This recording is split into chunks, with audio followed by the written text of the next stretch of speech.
So this is a little bit more of a somber topic.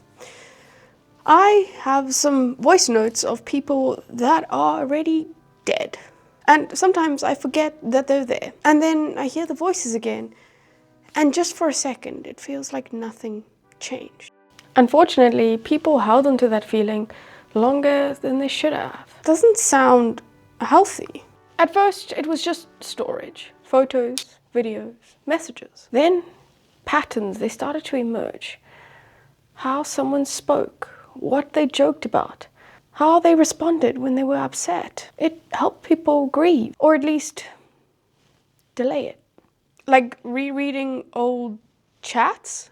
Yeah, exactly that. But then these systems, they stopped being archives, and then they became interactive. Interactive how? You could ask them questions, get responses that sounded right, or more like actually felt right. Not because the person was there, but because the system had learned them all too well. And that was enough to keep the conversation going. That feels wrong. See, the thing is, it felt a little bit comforting. When you're grieving, you're not of sane mind. And people said things like, I just needed to hear them again. I wasn't ready to let go yet. I don't want to be Captain Obvious, but that's not the same as being alive. No, of course not.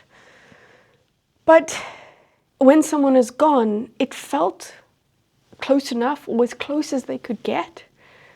And it made their absence feel a little bit negotiable. And once people got used to that, someone asked the next question, which was, if we can simulate how someone thinks, why stop at memory?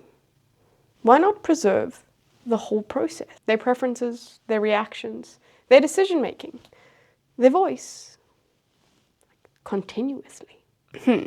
So instead of remembering someone, you kept their essence alive? Well, that's how it was framed. Continuity, legacy, presence. But like, who controls that? Good question. That became the problem. Families wanted access, companies wanted rights, platforms wanted engagement. And the person themselves, they clearly weren't there to decide.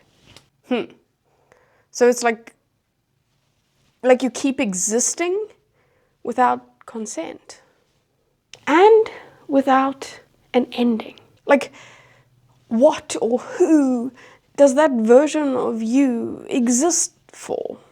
For others, to give answers to questions, to give comfort, to say the things people wish you'd said. It became less about who the person was and more about what they were still useful for. I don't know if this is the right use of this word, but without sounding anthropomorphic, it kind of sounds like this person is trapped. Yeah, for the people who love them. And whatever version of the person that remained. And again, I don't know if I can use this, but something sounds like cruel about that. And like not letting someone just be finished. Obviously that cruelness is not directed towards the person because they're dead, but then it brings in this whole idea of, can it? Because cruelness infers suffering. This is my mind spiraling because it's a very difficult concept to swallow. So, in my lifetime, thus far, the future still hasn't been able to bring people back from the dead in a biological sense. However, we got to the point where we turned them into something that was never allowed to fully leave this earth. And I don't know what it means to die. Like, does it change the concept of death if parts of you are expected to keep answering those that are living?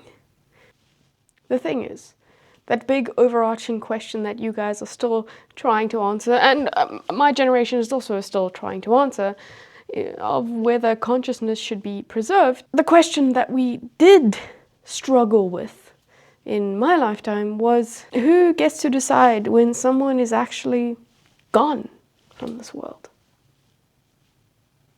Remember, this is a philosophical take, not a take on biology, because then we have a very different argument of what life and death means.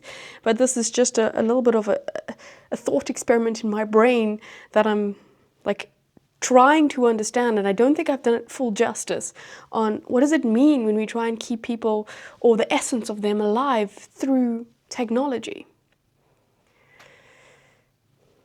It's a little bit weird. But anyway, thank you for coming along on this one, and I shall see you tomorrow, hopefully, touch wood. Otherwise, it'll be an avatar version of me. Oh, jeez, it's killing me already.